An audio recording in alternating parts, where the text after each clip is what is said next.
इस कार्यक्रम के प्रायोजक हैं रोजगार डेवलपर्स।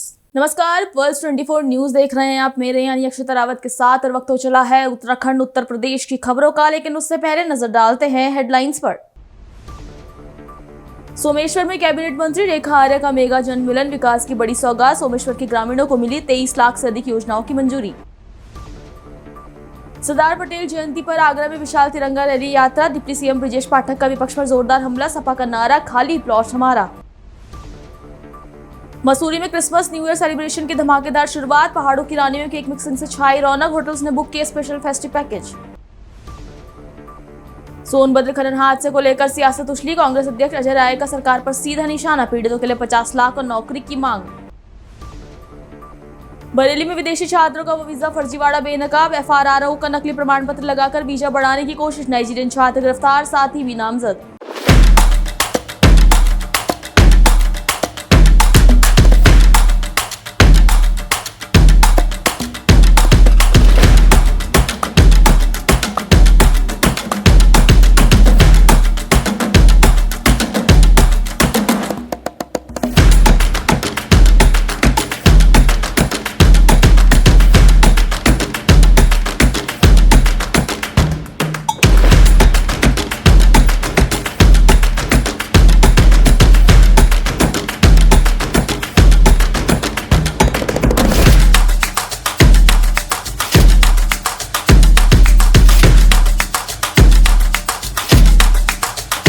पल्स 24 न्यूज, ताकि सच जिंदा रहे।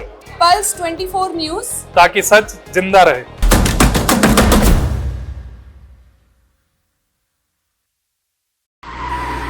तुम दोनों की मेहनत बहुत रंग लाई है बेटा। घर बहुत सुंदर बना है।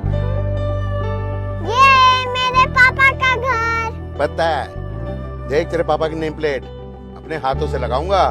नेम प्लेट तो लग चुकी पापा।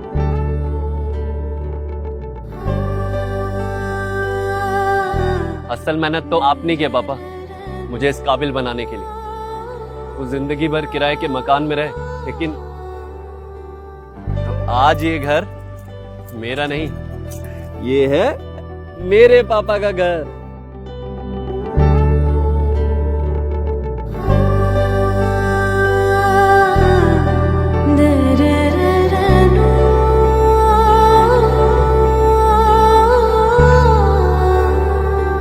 उड़ान सपनों की, आंगन खुशियों का और साथ सकर्णी का।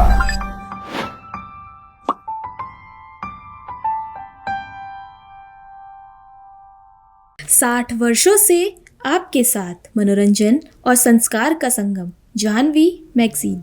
चलिए अब देखते हैं खबरें विस्तार से। उत्तराखंड कैबिनेट मंत्री रेखा आर्या ने सोमेश्वर विधानसभा क्षेत्र के मचखाली मंडल के नैनी, डिगोटी, जाना, मल्ली, रियूणी और गिनई गांव में जन मिलन कार्यक्रम आयोजित कर स्थानीय समस्याओं को सुना और विकास के लिए कई महत्वपूर्ण घोषणाएं की। उन्होंने पीड़ितों की शिकायतों के आधार पर पेयजल योजनाओं, सड़क निर्माण, सामुदायिक भवनों और स्कूलों के निर्माण व सुधार कार्यों के लिए विधायक निधि से धनराशि जारी करने की घोषणा की है। इस अवसर पर कैबिनेट मंत्री रेखा आर्या ने कहा कि प्रदेश सरकार विकास कार्यों के लिए प्रतिबद्ध है और जल्द ही सभी लंबित परियोजनाओं को पूरा कर दिया जाएगा। उन्होंने कहा कि भारतीय जनता पार्टी विकास की राजनीति करती है और बिहार विधानसभा चुनाव का परिणाम भी इसी का नतीजा है। कैबिनेट मंत्री रेखा आर्या ने कहा कि 2027 में उत्तराखंड में भी कुछ ऐसे ही नतीजे दोहराए जाने वाले हैं। आगरा में सरदार वल्लभ भाई पटेल की 150वीं जयंती पर दक्षिणी विधानसभा क्षेत्र में भव्य तिरंगा यात्रा निकाली गई। यात्रा का नेतृत्व कैबिनेट मंत्री योगेंद्र उपाध्याय ने किया।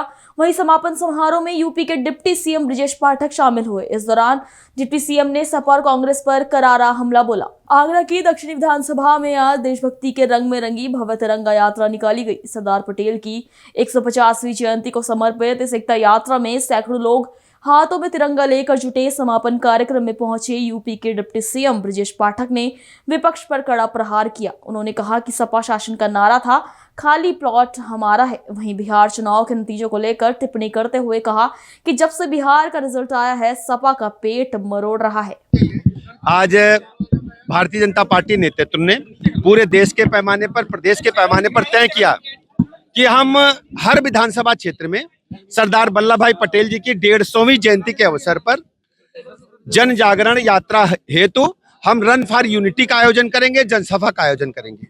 और सरदार वल्लभ भाई पटेल जी का जो आजाद भारत के नवनिर्माण में बड़ी भूमिका थी, जो कांग्रेसी हुकूमत ने इसे इग्नोर किया, सही तथ्यों के साथ देश की जनता के सामने नहीं रखा। भारतीय जनता पार्टी नेतृत्व ने तय किया है, हम ऐसे लौह पुरुष की गाथा को, उनके जीवन चरित्र को जन जन तक पहुंचाएंगे।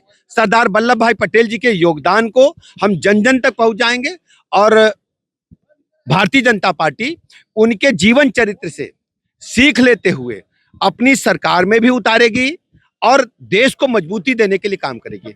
हम सब जानते हैं सरदार वल्लभ भाई पटेल जी ने देश की जो आजादी के बाद छोटी बड़ी रियासतें थी, अपने बलबूते उनको देश में वर्तमान स्वरूप को समाहित करके देने का काम किया था।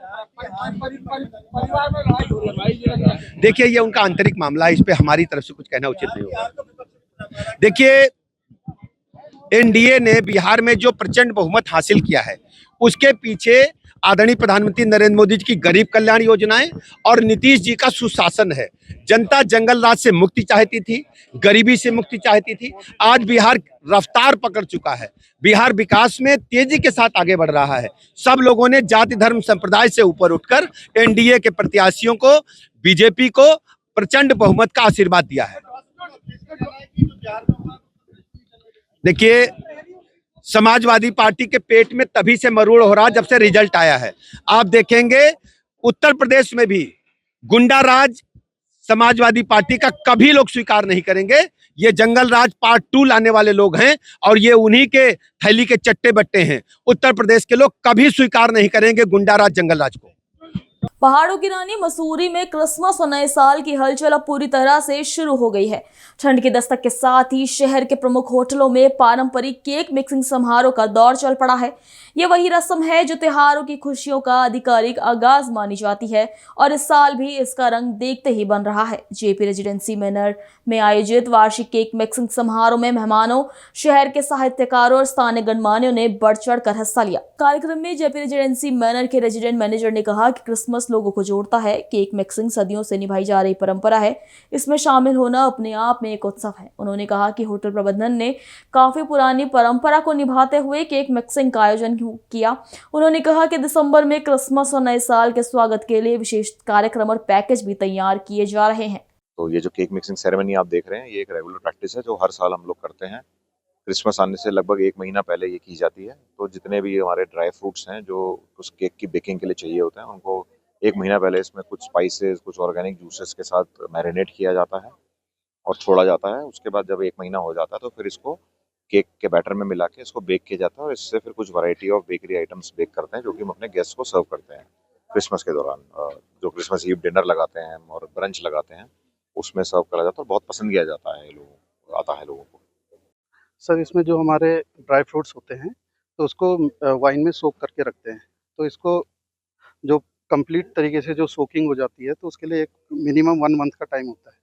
तो उसके बाद फिर जो हमारे स्पाइसेस होते हैं उसमें इसको मिक्स करके और जो रेसिपी होती है और उसको अप्लाई करके फिर इसमें हम प्लम केक बनाते हैं। मिनिमम 1 मंथ होता है। क्या मिक्स होता है? सर, इसमें जैसे आपके कैश्यू हो गया, आलमंड्स हो गए, आपके सुल्तानाज हो गए, किशमिश, आपके जो किशमिश है ये है, और आपके ड्राई जिंजर हो गया, टूटी फ्रूटीज हो गए। तो ये मिक्स करते हैं। इसमें लिकर होता है, खासकर जो डार्क रम होती है और वाइन होती है, इसका मेन रोल होता है। बाकी जो वाइन है वो मिक्स होती है इसमें। प्रथा जो चली आ रही है वर्षों से, ये आज ही नहीं, जेपी में तो बहुत सालों से चली आ रही है। और जो प्रथा है वो 17वीं शताब्दी से ये यूरोप से स्टार्ट हुई थी और ये अभी तक चल रही है। और यहाँ पर क्योंकि अंग्रेज भी मसूरी में रहा है तो वो लोग इसको रिचुअल को आगे बढ़ाते थे।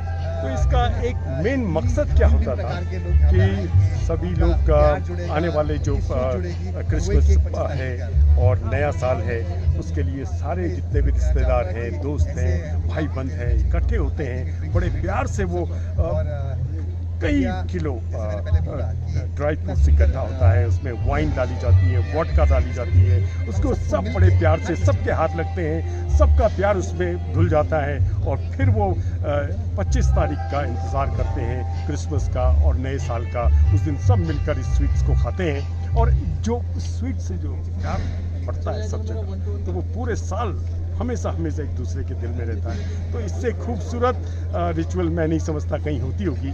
ये बहुत केक सेरेमनी जिसे बोला जाता है, बहुत सुंदर केक सेरेमनी। इसमें आज भी लोग जुड़ते हैं। आज भी मैं भी जेपी में वर्षों से चला आ रहा हूँ। मैं धन्यवाद करता हूँ जेपी होटल का, वो हमें हर वर्ष याद करते हैं इस मौके पर। यही एक प्यार है। ऐसे ही पूरे साल जब ये केक खाएंगे सब एक दूसरे को याद करेंगे, बहुत प्यार बना रहेगा। तो ये सोनभद्र में हुए खनन हादसे को लेकर राजनीतिक हलचल तेज हो गई है। कांग्रेस प्रदेश अध्यक्ष अजय राय ने पीड़ित परिवारों से मिले और सरकार पर गंभीर आरोप लगाए। अजय राय ने खदान हादसे में मारे गए लोगों के परिजनों से मुलाकात कर उन्हें सांत्वना दी और मृतकों के परिवारों के लिए 50 लाख रुपए से अधिक के मुआवजे की मांग और साथ में सरकारी नौकरी की भी मांग की। अजय राय ने आरोप लगाया कि हादसे में कुल 15 लोग दबे थे, लेकिन अब तक केवल 7 शव ही बरामद किए जा सके हैं। बाकी लापता लोगों का पता क्यों नहीं चल पाया, इस पर उन्होंने प्रशासन और सरकार की कार्यप्रणाली पर सवाल उठाए। उन्होंने कहा कि जनजाति गौरव दिवस मनाने वाली सरकार उन्हीं समुदाय के लोगों की मौत पर संवेदना तक व्यक्त करने नहीं पहुंची। अजय राय ने एसडीएम के विलंबित पहुंचने पर भी नाराजगी व्यक्त की और कहा कि 2 दिन बाद मुकदमा दर्ज होना बेहद ही हैरान कर देने वाली बात है। पिछले 4 दिनों से जो भी रेस्क्यू अभियान चल रहा था, प्रशासन के अनुसार रेस्क्यू अभियान खत्म हो चुका है और 700 बरामद हुए हैं। इसके बाद प्रशासन ने रेस्क्यू अभियान बंद करने के बाद सीधे तौर पे कह दिया कि अब यहाँ पे डेड बॉडी नहीं है और आपका आज यहाँ पर दौरा है और पीड़ित परिवार से आप मिलने यहाँ पर आए हैं, तो क्या आपकी तरफ से क्या मांग है और क्या आप कहना चाहते हैं? मेरी मांग है कि सरकार तत्काल पहले तो उन अधिकारियों पर कार्रवाई करे जिन्होंने परमिशन दिया, और सरकार उन पर कार्रवाई करे जो खदान मालिक हैं, जो भाजपा को पूरी तरीके से भाजपा के द्वारा पोषित हैं, उनके ऊपर कार्रवाई होना चाहिए और इस परिवार को 50 लाख रुपए सरकारी नौकरी दी जाए।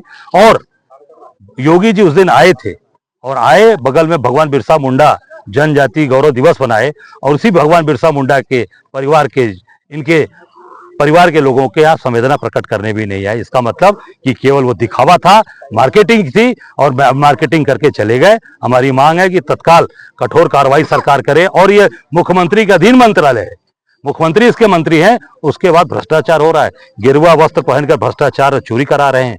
पूरी तरीके से देश समझ चुका है, प्रदेश का एक नागरिक समझ चुका है कि ये गरीब, ये दो ये छोटे बच्चे अनाथ हो गए, इनका बाप चला गया। तो योगी जी नहीं ये आगे सांत्वना देना चाहिए ना मुख्यमंत्री को। और आज ये देखिए कितनी असंवेदनशील सरकार है कि आज एसडीएम आया है यहाँ पे, आज एसडीएम आया है क्योंकि आज ये प्रदेश अध्यक्ष आ रहे हैं कांग्रेस के। आज एसडीएम आके यहाँ लोगों को आज यहाँ केवल झूठी बात करके गए। इसके पहले एसडीएम आज 15 तारीख की घटना है, 15, 16, 17, 18, 19, 5वें दिन एसडीएम आ रहा है गाँव में। कितनी दुखद बात है ये। 15 तारीख की घटना थी, उसके बाद 2 दिन बाद पुलिस ने प्राथमिकी दर्ज की और आज 15 से लेकर 4 दिन हो गया, अभी तक खदान मालिकों के खिलाफ कार्रवाई के नाम पे प्रशासन ने कोई भी गिरफ्तारी नहीं की है। क्या कहना? इसका मतलब है कि 2 दिन बाद एफआईआर होना, तुरंत एफआईआर होना चाहिए। 2 दिन एफआईआर होना, इससे साबित होता है कि पूरी तरीके से ये माफिया तंत्र खदान और सरकारी जो तंत्र है, प्रशासनिक तंत्र है, मिला हुआ है। और ये निश्चित तौर से इस तंत्र के तहत ही आज गरीबों की हत्या की गई है। ये सुनियोजित हत्या है, इस पे तत्काल कार्रवाई हो, मैं मांग करता हूं सरकार से। वीडियो वायरल हो रहा है जिसमें वो बता रहा है कि खदान चलने योग्य नहीं थी और हमने पहले ही आगाह किया था कि पत्थर की चट्टान गिर सकती है। आप ये देख सकते हैं कि अभी तो डीएम के ऊपर अभी एनजीटी ने जुर्माना लगाया है, एनजीटी ने जुर्माना लगाया है। और एनजीटी जुर्माना लगाने का मतलब है कि इसका मतलब कि वो खदान चालू लायक नहीं थी, खदान नहीं थी, खदान में काम करने लायक नहीं थी। ये साबित होता है कि पूरी तरीके से ये पैसे के बंदर बाट में मोटे पैसे कमाने के, सैकड़ों हजारों करोड़ रुपया कमाने के ये सरकार अपने इस गरीब लोगों को ले जाकर आग में झोंक रही है, मौत का कुआं बना दिया है सारे खदानों को। इसकी जांच हो, पूरी तरीके से सोनभद्र के खदानों की जांच होनी चाहिए और जब काम करने योग्य जो खदान हो वहीं पर काम हो, और नहीं तो निश्चित तौर से वो चीजों को बंद करना चाहिए। परिवार से मिलने आए हैं, क्या आपको लगता है कि कोई भी मिसिंग है? नहीं, अभी लोगों ने बताया जो वहां पर मौके पे था, ये देखिए साथ में खड़ा है बच्चा, ये वहां पर था, इसके 2 भाई दब के मर गए।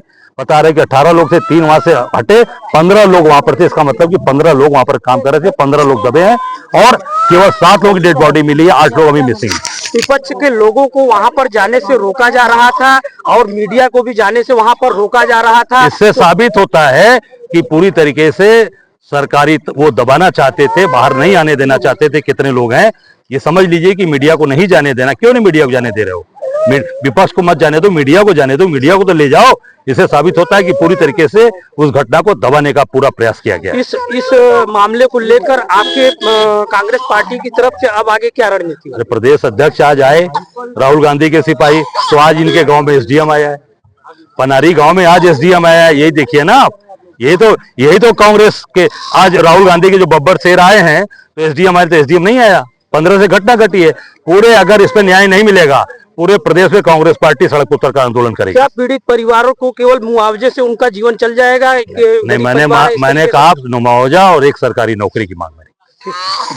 आदमी निकल पाए सर जी, मेरे आंखों के सामने 18 आदमी काम कर रहे थे। 18 में से मौके पर वहाँ से कुछ घायल भी थे कि 3 आदमी घायल होकर वहाँ उस समय मौके से निकले थे मेरे आंखों के सामने सर जी। प्रशासन की तरफ से क्या कहा गया है आप लोगों को? अभी बोला गया 12-12 लाख रुपया मुआवजा देने के लिए बोले थे सर जी। 12-12 लाख रुपए मुआवजा देने की बात की गई है। और कोई बात जो प्रशासन आपको कोई दबाव या कोई इस तरीके का कोई बात तो नहीं है? वैसी दबाव तो नहीं है सर जी। हमारे कहने का मतलब है इन बच्चों का जो है कि थोड़ा सा हो जाता जो है कि इन लोग का चलने खाने के लिए बीवी बच्चों का तो सही रहता सर जी। अभी कोई नाम आ रहा है ऐसा जो जिनके परिवार जो है अपने परिजनों को खोज रहे हो? हाँ सर जी, आए हैं ना इधर, उनके परिवार नहीं मिले हैं कुछ लोगों के सर जी उसमें से। अभी उनके लोग मिले नहीं हैं? नहीं सर जी। चलिए। रामनगर में ऊंट पड़ाव स्थित नगर पालिका के स्लॉटर हाउस को फिर से शुरू करने की कवायद शुरू हो गई है। हाईकोर्ट के निर्देश के बाद एसडीएम प्रमोद कुमार ने डीएम के निर्देश पर स्लॉटर हाउस का संयुक्त टीमों के साथ निरीक्षण कर अनियमितताओं को पूर्ण करने के निर्देश दिए। एसडीएम प्रमोद कुमार का कहना है कि स्लॉटर हाउस को संचालित करने के पूर्व में सभी मानक पूरे होने जरूरी है। निरीक्षण के दौरान संयुक्त टीम बनाकर सभी विभागों की संस्तुति ली है। साथ ही स्लॉटर हाउस से निकलने वाले ब्लड को किस तरह से नहर में जाने से बचाया जाए, इस पर भी विचार किया जा रहा है। जबकि नगर पालिका द्वारा पूर्व में इस पर कोई भी प्लान नहीं बनाया गया था, जिससे दूषित ब्लड सिंचाई की नहरों में जाकर कई किसानों की खेती और कई जगह पानी एकत्रित होकर नई नई बीमारियों को जन्म देने का काम कर रहा था। आज स्लॉटर हाउस का निरीक्षण किया गया। इसमें सभी विभाग के अधिकारीगण उपस्थित थे, सिंचाई विभाग से लेकर वरिष्ठ पशु चिकित्सा अधिकारी, नगर पालिका और पोल्यूशन कंट्रोल बोर्ड और अन्य विभाग के अधिकारी उपस्थित थे। सभी ने पूरा स्लॉटर हाउस का इंस्पेक्शन किया है। इसमें कुछ जगह कुछ कमियां पाई जा रही हैं, जो देखी जा रही है, उनको बताया जा रहा है नगर पालिका को, इनको भी ठीक कराया जाना उचित होगा। और क्योंकि कोई स्लॉटर हाउस चलने से पहले जो मानक है उसके पूर्ण होने चाहिए। अभी चूँकि ईटीवी में जो प्लांट है चालू हालत में क्लियर नहीं हो पा रहा है, हमने कहा उसको पहले चालू करा करके चेक करा के दिखवाइएगा, तब जा करके इसको हम कुछ कह पाएंगे।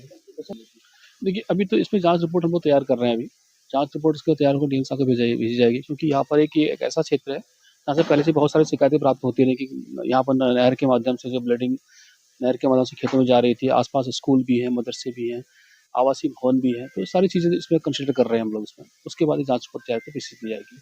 नगर क्षेत्र में सीएससी सेंटरों पर छापेमारी कार्रवाई से हड़कंप मच गया। छापेमारी अभियान के लिए तहसील स्तर पर 4 टीमों का गठन कर करीब 1 दर्जन सीएससी सेंटरों पर छापेमारी की कार्रवाई की गई। अभियान की सुगबुगाहट होने पर कुछ सीएससी सेंटर संचालक अपने प्रतिष्ठानों को बंद कर फरार हो गए। रामनगर एसडीएम प्रमोद कुमार के नेतृत्व में 4 टीमों का गठन कर छापेमार अभियान शुरू किया गया। इस दौरान घासबंड स्थित संचालित देव सीएससी सेंटर पर अनियमितताएं मिलने पर सीएससी सेंटर की लॉगिन आईडी को बंद करवाया गया। इसके अलावा गठित टीमों ने नगर क्षेत्र के करीब 1 दर्जन सीएससी सेंटर पर कार्रवाई की।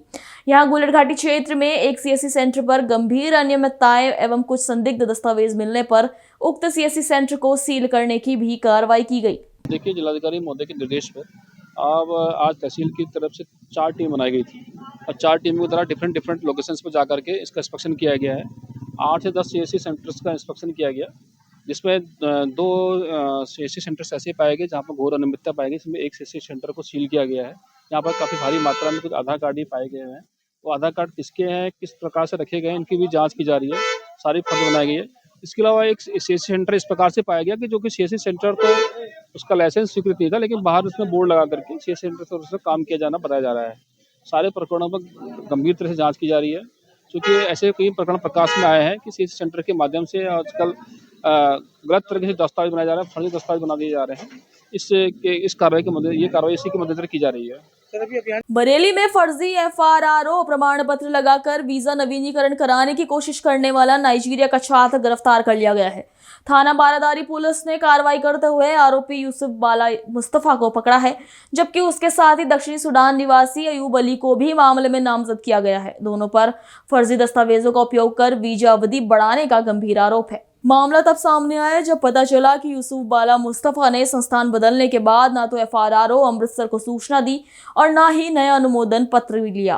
वीजा बढ़ाने की जरूरत पड़ने पर उसके साथ ही अयूब अली ने किसी अन्य व्यक्ति के FRRO प्रमाण पत्र को कंप्यूटर पर एडिट कर उसके नाम से फर्जी दस्तावेज तैयार कर दिया, जिससे आवेदन में लगाया गया था। जनपद बरेली के रोहिलखंड यूनिवर्सिटी में एक नाइजीरिया का छात्र जिसका नाम यूसुफ बाला मुस्तफा है, वह पढ़ाई कर रहा था। इसने अपने वीजा की अवधि बढ़ाने के लिए फर्जी दस्तावेज तैयार करके उनको अपलोड किया।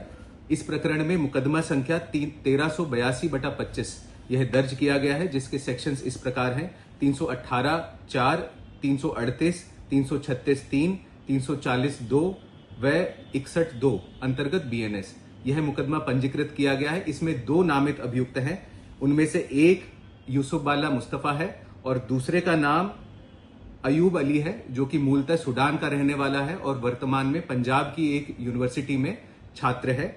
इन दोनों के विरुद्ध यह मुकदमा पंजीकृत किया गया है। इनमें से यूसुफ बाला मुस्तफा, जो कि नाइजीरिया का रहने वाला है मूलतः, इसको आज गिरफ्तार करके न्यायिक हिरासत में भेजा जा रहा है। इसके पास से एक लैपटॉप बरामद हुआ है, जिसको इसने जो फर्जी दस्तावेज तैयार करने में यूज किया था, इसको जेल भेजा जा रहा है और इस प्रकरण में आगे की विधिक कार्रवाई जो है वह प्रचलित है। अगली खबर गोंडा से है, जहां गोंडा में आईजी अमित पाठक ने डग्गामार वाहनों के खिलाफ बड़ा एक्शन लिया है। संगठित टीम बनाकर जिले के प्रमुख चौराहों पर ताबड़तोड़ अभियान चलाया गया, जिसमें कई अवैध रूप से सवारियां बिठाने वाले डग्गामार वाहनों को मौके पर ही सीज कर दिया गया। खास बात यह रही कि आईजी खुद बाइक से पहुंचकर अचानक निरीक्षण करने लगे, जिससे अधिकारी और वाहन चालकों में हड़कंप मच गया।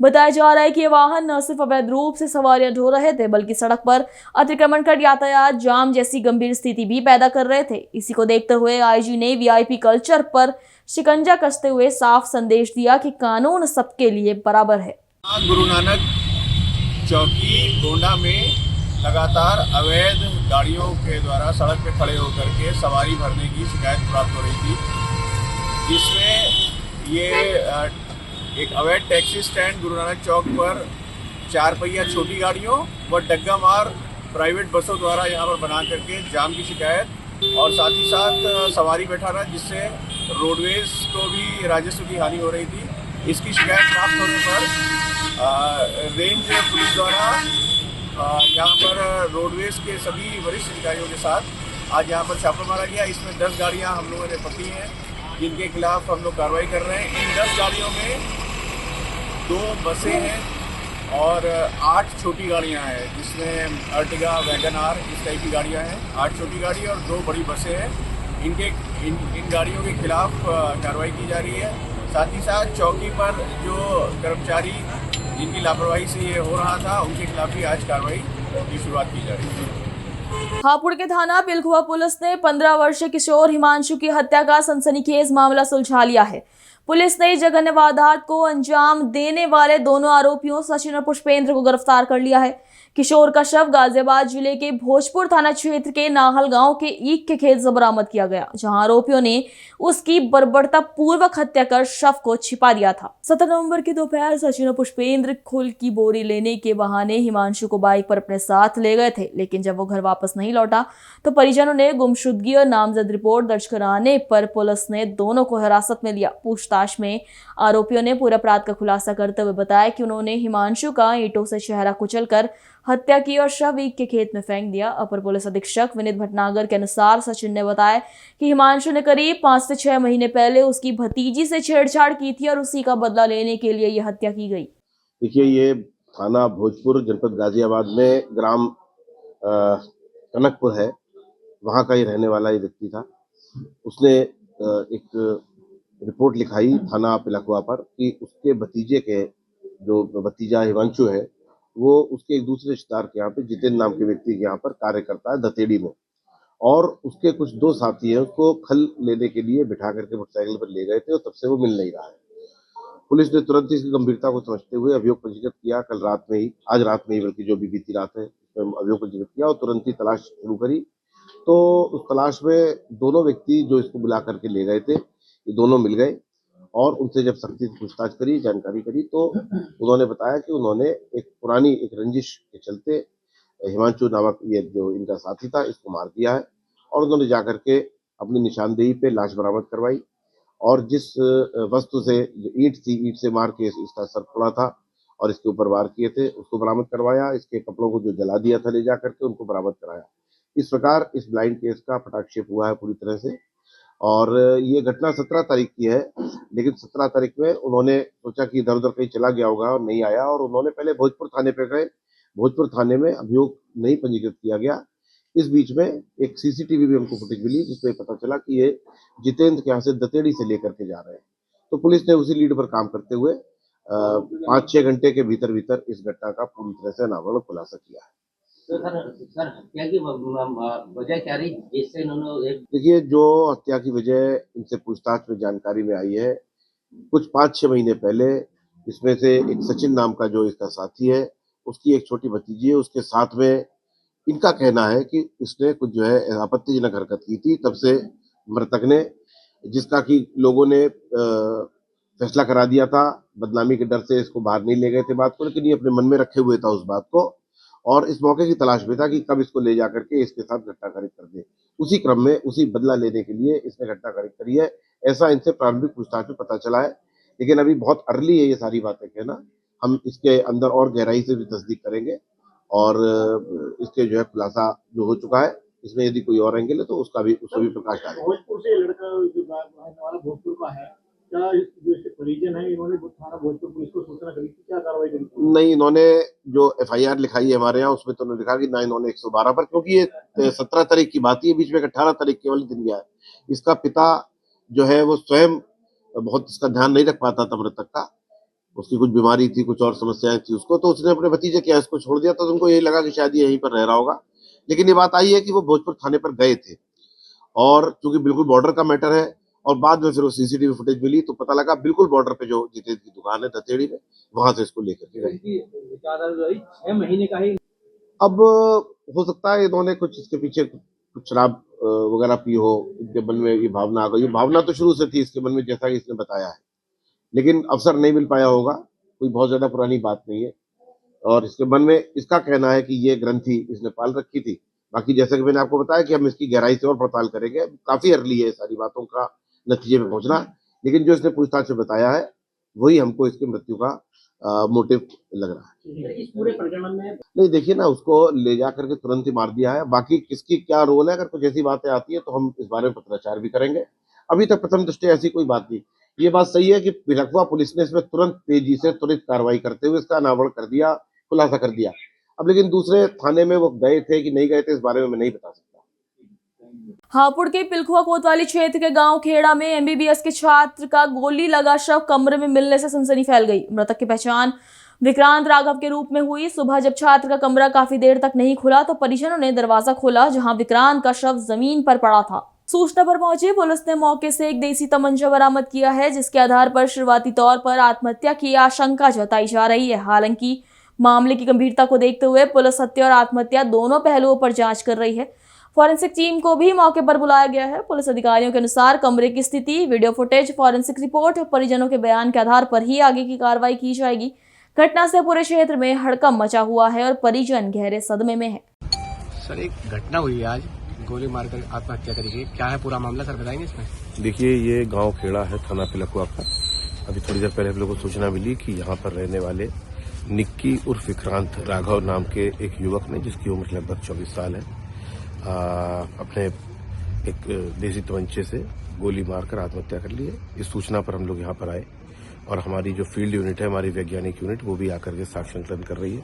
प्रथम दृष्टया जो यहाँ पूछताछ करी गई, जो परिस्थितियां देखी, इनके परिवारजनों ने ये बताया कि पता नहीं कोई दिन से तबीयत भी इनकी खराब थी। ये फिलहाल MBBS करने के बाद में इंटर्नशिप कर रहे थे। ये जो मृतक है, इनके पिताजी के द्वारा बताया गया कि पता नहीं किस बात से ये तनावग्रस्त था उनका बेटा और ये उसने जो है ये स्टेप उठाया है। पुलिस अपनी जांच कर रही है। फील्ड यूनिट में जो है हमारी जो साक्ष्य संकलन करेंगे और पोस्टमार्टम कराया जाएगा, जिसके बाद में सही कारणों का पता चलेगा। पिताजी के अनुसार, परिवारजनों के अनुसार, ये इस लड़के के द्वारा आत्महत्या की गई है।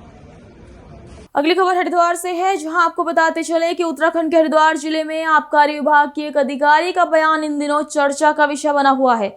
एक कार्यक्रम के दौरान दिए गए इस बयान में अधिकारी ने शराब के अवैध कारोबार और उसके ओवर रेट यानी कि अधिक मूल्य बिक्री को लेकर ऐसा बयान दिया जिसने स्थानीय राजनीतिक और प्रशासनिक गलियारों में हलचल मचा दी है। अधिकारी ने साफ शब्दों में कहा कि अगर शराब ओवर रेट नहीं होगी तो पुलिस, आबकारी विभाग, नेता, पत्रकार और शासन के किसी भी व्यक्ति को एक बूंद भी शराब नहीं मिलेगी। लोगों का कहना है कि यदि सरकार वास्तव में पारदर्शिता चाहती है तो ऐसे गैर जिम्मेदार बयानों पर तत्काल कार्रवाई की जानी चाहिए ताकि सरकारी विभागों की विश्वसनीयता बनी रहे। हरिद्वार के वार्ड नंबर 13 में जल भराव व बदहाल हालात ने लोगों का जीना मुश्किल कर दिया है। चुनावी दौर में विकास के बड़े बड़े वादे भले ही किए गए हों, लेकिन हकीकत यह है कि वार्ड नंबर 13 की गलियां आज भी टूटी सड़कों, नालियों की कमी और लगातार हो रहे पानी भराव की समस्या से जूझ रही हैं।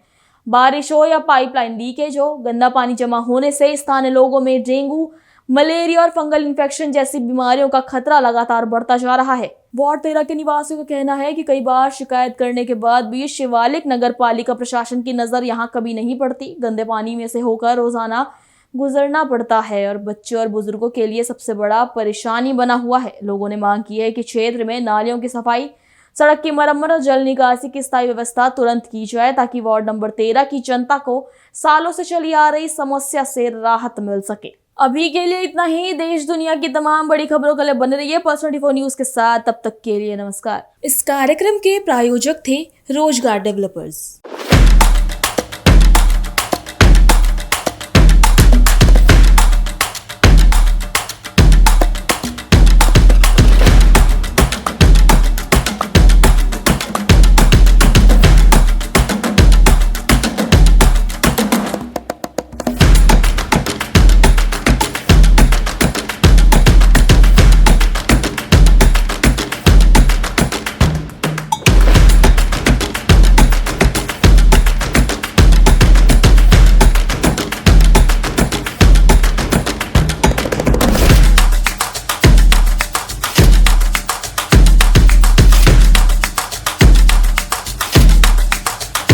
पल्स 24 न्यूज, ताकि सच जिंदा रहे।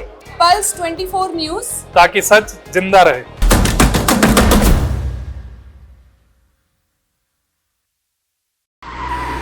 तुम दोनों की मेहनत बहुत रंग लाई है बेटा, घर बहुत सुंदर बना है।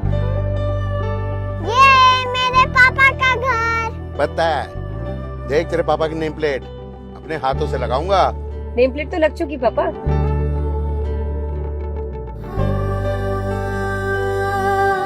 असल मेहनत तो आपने की है पापा, मुझे इस काबिल बनाने के लिए। वो जिंदगी भर किराए के मकान में रहे, लेकिन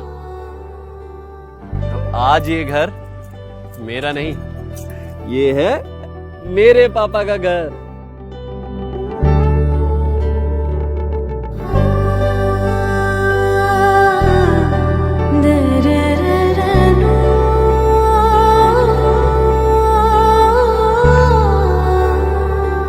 उड़ान सपनों की, आंगन खुशियों का और साथ सकर्णी का।